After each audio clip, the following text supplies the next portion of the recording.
안녕하세요. 삶의 품격을 더하는 말씀 지혜 토크입니다. 이번 한 주간은 고난 주간으로 그 십자가 나 때문입니다 라는 주제로 함께합니다. 먼저 찬양 한 곡부터 듣고 시작했으면 좋겠습니다. 찬양곡은 그 십자가 나 때문입니다.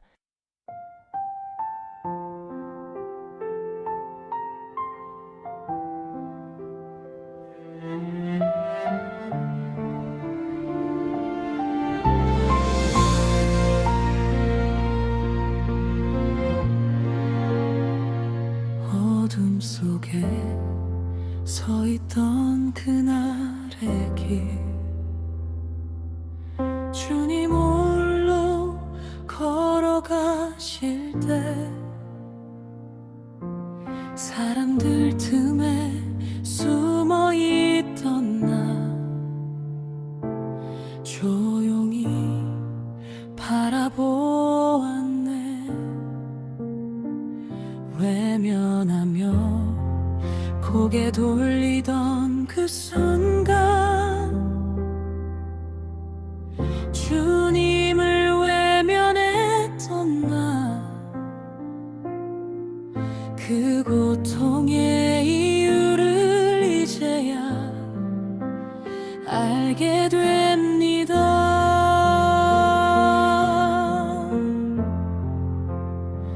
내 죄가 그 손에 못을 박고 내 욕심이 그 몸을 찢었네. 그 십자가 나 때문이었구나. 그 사랑 나를 향한 거였구나. 외면했던 그 은혜 앞에 나는 무너집니다.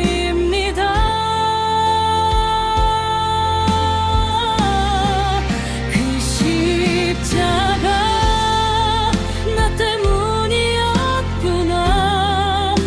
그 죽음 나를 위한 거였구나. 아무 말도 할 수 없어서 눈물만 흐릅니다.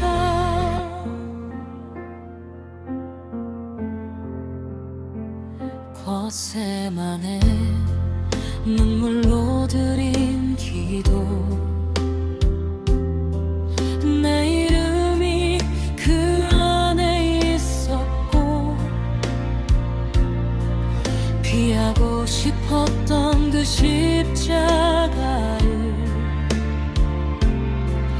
나 위해 지셨네.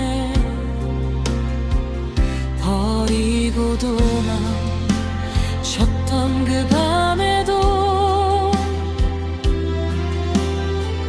끝까지 나를 붙드시고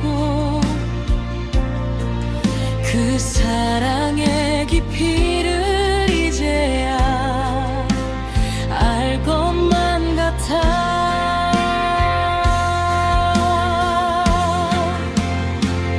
내 죄가 그 길을 걷게 하고 내 삶이 주를 십자가로 보냈네. 그 십자가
이제는 외면하지 않겠습니다. 주님 그 사랑 앞에 내 삶을 드립니다.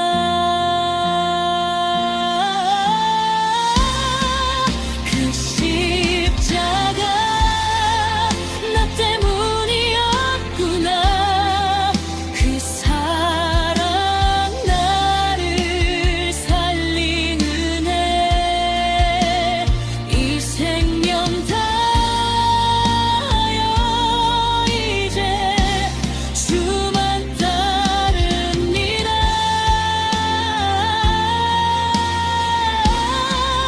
그 십자가 나 때문이었구나. 그 은혜 나를 살린 이유 영원토록 주를 위해 살겠습니다.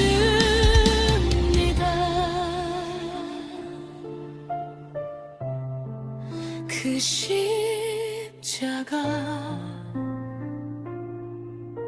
나 때문이었구나.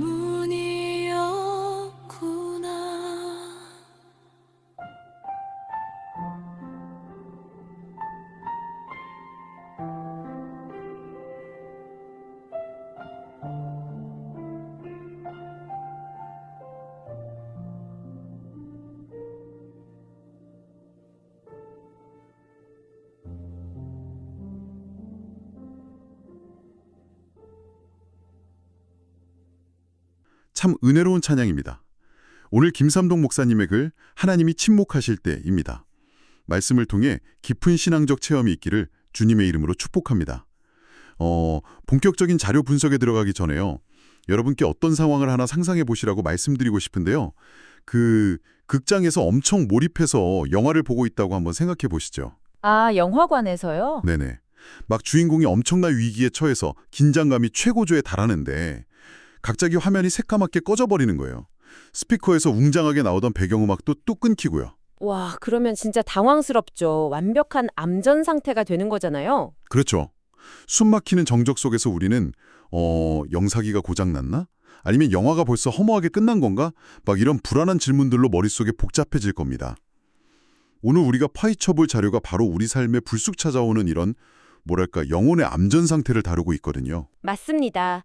오늘 핵심 자료인 마태복음 27장의 기록과 묵상글들을 분석해보면 우리가 신앙과 삶의 위기를 대할 때 아주 거대한 사각지대가 있다는 걸 발견하게 됩니다. 사각지대요? 그러니까 우리가 보통 그 극적인 순간들만 기억하려는 경향이 있잖아요. 고난의 상징인 금요일의 십자가, 그리고 영광스러운 주일의 부활. 이 두 날은 우리 뇌리에 아주 선명한데 말이죠. 그게 사실 인간의 인지구조 자체가 좀 그렇습니다. 기승전결이 확실하고 시각적으로 강렬한 사건에 집중하게 설계되어 있거든요. 아, 뇌과학적으로도 그렇군요. 네, 금요일의 십자가는 피와 눈물 같은 아주 치열한 물리적 현상이 있고 주일의 부활은 빈 무덤이라는 폭발적인 에너지가 있으니까요. 우리 뇌는 이런 역동적인 사건들을 중심으로 기억을 저장하죠. 그러니까 우리 삶에서도 그런 즉각적인 기적이나 사건만 기대하게 되는 거네요. 그런데 오늘 자료가 우리 시선을 멱살 잡고 끌고 가는 곳은 바로 그 사이, 우리가 완전히 잊고 지내는 토요일입니다. 맞아요. 그 토요일의 기록을 보면 진짜 당혹스럽죠. 기적도 없고 아무 일도 안 일어나니까요. 네, 마태복음 27장 후반부를 보면 예수님은 무덤에 묻히시고 거대한 돌로 입구가 꽉 막혀버립니다. 심지어 로마 군인들이 철통같이 지키고 있죠. 사실상 모든 변수가 차단된 완벽한 단절의 상태인 거죠. 그 단절이라는 단어가 이 텍스트를 관통하는 핵심 키워드입니다. 단절이요? 그러면 당시 제자들이 느꼈을 감정은 어땠을까요? 그냥 슬프다 정도가 아니었을 것 같은데요. 단순한 슬픔을 넘어선 인지적 붕괴 상태였을 겁니다. 자신들이 모든 걸 걸었던 스승이 처형당했고 또 무덤 문이 닫히는 소리를 직접 들었잖아요. 아, 시각과 청각으로 모든 게 끝났다는 데이터를 받아들인 거군요. 그렇죠. 인간은 본능적으로 눈에 보이고 귀에 들리는 걸로 상황을 판단하니까요. 아까 극장 암전 비유하셨듯이 화면이 꺼지면 이야기가 끝났다고 결론을 내려버리는 겁니다. 영사기 안에서 필름이 돌아가고 있을 수 있다는 건 아예 생각을 못하는 거네요. 그래서 오늘 텍스트에 등장하는 질문이 하나 있는데 주님 나는 무엇 할 때 흔들립니다. 라는 빈칸을 채우는 질문이 참 뼈아프게 다가옵니다. 네, 여러분 각자의 상황을 그 빈칸에 넣어보시면 좋을 것 같은데요. 앞에서는 엄청난 공포를 느낄까요? 이 침묵의 시간이 진짜 이야기의 끝을 의미하는 것도 아닌데 말이죠. 그건 우리가 침묵을 부재로 해석하는 인지적 오류에 빠져 있어서 그렇습니다. 침묵을 부재로 해석한다? 그러니까 당장 응답이 안 보이면 신이 떠났다고 생각한다는 건가요? 정확합니다. 철저하게 결과중심적인 사고방식이죠. 눈에 안 보이면 신이 나를 버렸다고 아주 쉽게 단정지어버리니까 그 캄캄한 토요일의 침묵을 견디지 못하고 공포에 질려버리는 겁니다. 아, 현상에만 의존하니까 무덤이 닫히는 순간 이야기가 끝났다고 스스로 속아 넘어가는 거군요. 그럼 제자들과 우리가 느끼는 그 절망이 착각이라면 도대체 그 캄캄한 토요일에 실제로는 무슨 일이 벌어지고 있었던 건가요? 여기서 성경을 관통하는 아주 중요한 신학적 패러다임이 등장합니다. 바로 이미와 아직 사이라는 개념이죠. 이미와 아직 사이요? 많이 들어보긴 했는데 막상 내 삶에 적용하려면 좀 뜬구름 잡는 얘기 같기도 하거든요. 이게 토요일의 딜레마랑 어떻게 연결되나요? 쉽게 말해서 예수님의 십자가 사건으로 구원의 사역은 이미 성취된 겁니다. 역사적인 승부처는 이미 지나간 거죠. 아하, 이미 다 이루어졌다. 맞아요. 하지만 최종적인 부활의 영광은 아직 인류 눈앞에 물리적으로 나타나지 않은 상태죠. 토요일은 바로 그 두 시점 사이에 팽팽하게 존재하는 중간지대입니다. 겉보기엔 그냥 차갑게 식은 시체가 있는 끝난 공간 같은데 말이죠. 그렇지만 영적인 차원에서는 완전히 다릅니다. 그 무덤 속은 사망의 권세를 근본적으로 해체하고 새로운 생명을 잉태하고 있는 우주에서 가장 역동적인 작업실이었던 셈이죠. 와, 우주에서 가장 역동적인 작업실이다. 신은 멈춰있던 게 아니라 무덤 너머에서 가장 위대한 반전을 준비하고 계셨다는 거네요. 그렇습니다. 인간의 시야가 닿지 않는 곳에서 아주 치밀하게 일하고 계셨던 겁니다. 정말 통찰력 있는 분석인데요. 근데 여기서 제가 이 시간을 듣고 계신 청취자분들 입장에서 반론을 하나 제기해 볼게요. 이론적으로는 그 이미와 아직 사이라는 말이 완벽합니다. 하지만 현실은 다르잖아요. 네, 현실의 고통은 피부에 와닿으니까요.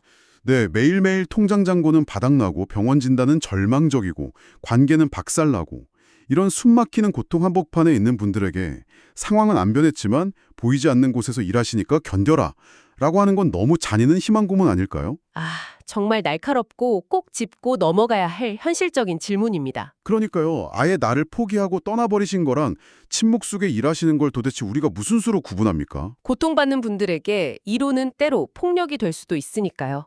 결론부터 말씀드리면 상황의 변화로는 절대 그 둘을 구분할 수 없습니다. 네. 상황으로는 구분이 안 된다고요? 그럼 우리는 대체 뭘 근거로 버텨야 하는 거죠? 우리가 희망 고문이라고 느끼면 괴로워하는 진짜 이유를 들여다볼 필요가 있습니다. 우리는 무의식적으로 이번 달 말까지는 이 문제가 해결돼야 해 하고 우리가 정한 타임라인을 신에게 강요하거든요. 아, 듣고 보니 찔리네요. 내 방식대로의 응답 형태를 미리 결론 지어 놓죠, 보통. 맞습니다. 그리고 그 데드라인 안에 원하는 현상이 안 나타나면 나를 버리셨다고 단정합니다. 하지만 섭리의 방식은 다릅니다.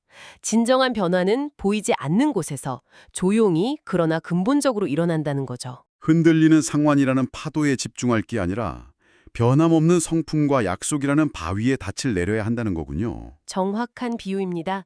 토요일의 침묵은 가혹한 방치가 아니라 상황에 따라 이리저리 휩쓸리던 우리의 얄팍한 인식체계를 근본적으로 뜯어고치는 치밀한 영적 수술 시간인 겁니다. 아, 내가 정해놓은 타임라인과 응답의 방식이라는 틀 자체를 부숴야 한다는 말씀이 참 무겁게 다가옵니다.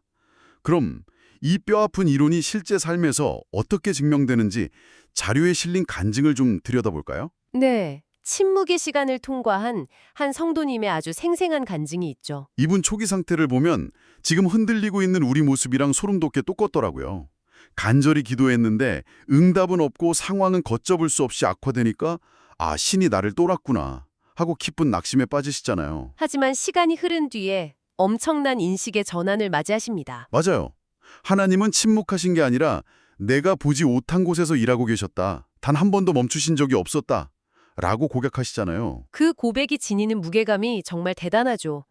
희망 고문 같던 그 캄캄한 시간들이 사시는 인생을 가장 근본적으로 재건축하던 치열한 공사 현장이었음을 삶으로 증명해 내신 거니까요. 믿음이란 긍정적인 현상을 인정하는 게 아니라 모든 감각이 끝났다고 비명을 지를 때조차도 그 물리적 장벽 너머의 섭리를 신뢰하는 것이라는 생각이 듭니다. 그게 바로 이 자료가 말하는 진짜 믿음의 본질입니다. 그 간증을 꼼꼼히 읽으면서 제 머릿속에 아주 강력하게 떠오른 이미지가 하나 있는데요. 바로 화분에 심긴 씨앗입니다. 아, 씨앗이요? 네, 우리가 흙 속에 씨앗을 심고 물을 주잖아요. 근데 하루 이틀, 일주일이 지나도 흙 위로는 아무런 변화가 없어요. 새싹이 안 보이면 우리는 덜컥 겁이 나죠. 씨앗이 죽었나 썩었나 하고요. 그렇죠. 당장 눈에 띄는 결과가 없으니까요. 근데 사실 눈이 닿지 않는 그 어둠 속에서는 무슨 일이 벌어지고 있습니까? 씨앗이 단단한 껍질을 찢고 격렬하게 뿌리를 뻗어내려가는 진짜 생명체의 가장 폭발적인 투쟁이 일어나고 있거든요. 우리 눈에만 정지된 화면처럼 보일 뿐이죠. 아, 정말 훌륭한 통찰입니다. 흙 위라는 보이는 세계에서는 완벽한 침묵이지만 흙 아래라는 보이지 않는 세계에서는 생명의 폭발이 일어나고 있다는 걸 정확히 짚어주셨어요. 인간은 흙 위만 볼 수 있다는 게 문제의 핵심이죠. 감사합니다. 그러면 여기서 우리가 반드시 해결해야 할 과제가 하나 남는데요. 머리로는 씨앗이 자라고 있다고 믿고 싶어도 당장 내 숨을 조여오는 이 불안하다, 버림받았다 하는 생생한 느낌은 어떻게 다뤄야 할까요? 그 지점이 참 쉽지 않죠. 감정은 통제하기 어려우니까요. 그러니까요. 당장 가슴을 치고 들어오는 공포와 우울함이라는 감정은 너무 압도적이잖아요. 이 느낌이라는 단단한 껍질을 어떻게 깨부숴야 하는지 자료에서는 어떤 볼파고를 제시합니까? 여기서 우리는 느낌과 믿음의 작동 방식을 아주 냉정하게 분리할 필요가 있습니다. 우리의 감정을 자동차의 계기판에 비유해 볼 수 있어요. 계기판이요? 그 운전석 앞에 있는 거요? 네, 계기판에 빨간색 경고등이 깜빡인다는 건 엔진이 과열됐거나 기름이 부족하다는 뜻이잖아요. 즉, 내 내면이 불안하고 지쳐 있다는 걸 알려주는 지표죠. 당연히 그 경고등 자체는 사실이고 유효합니다. 아, 고통스러운 상황에서 두려운 느낌이 드는 건 너무 자연스러운 거군요. 감정 자체를 부정할 필요는 없다. 맞습니다. 하지만 문제는 우리가 그 경고등을 보고 앞으로 나아갈 길이 아예 사라졌다거나 목적지 자체가 없어졌다고 착각하는 데 있습니다. 계기판은 내 차의 내부 상태만 보여줄 뿐 바깥에 펼쳐진 지도의 진위를 결정하지 못하거든요. 오, 계기판과 지도의 차이. 그래서 오늘 묵상 자료가 나는 느낌이 아니라 믿음으로 살겠다라고 강력하게 촉구하는 거군요. 그렇죠. 단순히 감정을 억누르는 수동적인 참음이 아니라 주도권을 가져오는 아주 적극적인 선언입니다. 주도권을 가져오는 선언이다. 느낌은 상황에 대한 조건만사지만 믿음은 의지적인 결단이라는 뜻이네요. 네, 내 안에 솟아나는 불안감을 가짜라고 무시하라는 게 아닙니다. 나는 지금 계기판에 빨간불이 들어온 걸 인정한다. 너무 무섭고 희망도 안 느껴진다.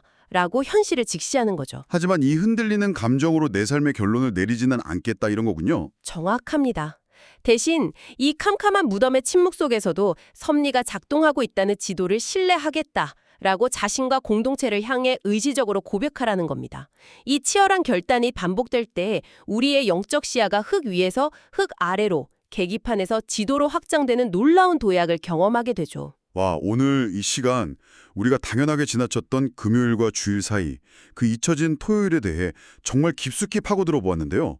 겉보기엔 그냥 스쳐가는 페이지 같았던 본문이 사실은 우리의 고통스러운 현실을 해석하는 가장 완벽한 해독제였다는 생각이 듭니다. 네, 그 무덤을 막고 있던 돌덩어리의 시간이 결코 멈춰버린 시계나 고장난 영상기가 아니었다는 게 가장 큰 핵심이죠. 맞아요. 인간의 좁은 시야로는 감지할 수 없지만 가장 맹렬하고 확실하게 구원의 작업이 진행되고 있던 시간.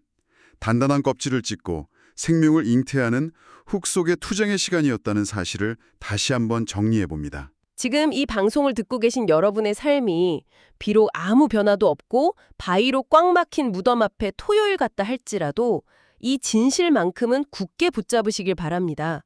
보이지 않는 곳에서 일어나는 거대한 섭리의 수레바퀴는 단 1초도 중단된 적 없습니다. 그렇기 때문에 오늘 자료 맨 마지막에 있는 그 결단의 기도가 더 절실하게 와닿네요.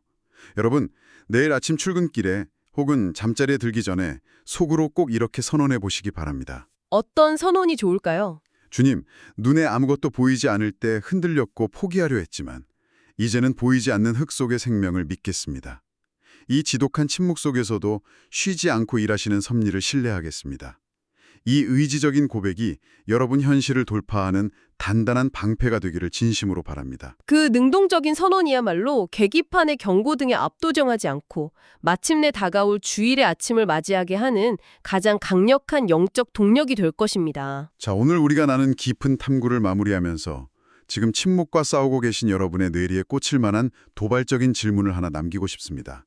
한번 깊이, 아주 깊이 생각해 보십시오. 네, 어떤 질문인가요? 지금 여러분이 겪고 있는 그 견디기 힘든 침묵과 무덤 같은 시간이 어쩌면 신이 응답을 미루시는 게 아니라면 어떨까요? 오히려 곧 다가올 부활의 주일, 그 엄청난 빛과 영광의 무게를 여러분이 감당할 수 있도록 가장 조용한 곳에서 여러분의 영적인 근육을 극한으로 찢고 단련시키고 계시는 사실상 여러분 생애에서 가장 시끄럽고 격렬한 특별 훈련의 시간은 아닐까요? 와, 정말 키 큰 여운을 남기는 질문입니다.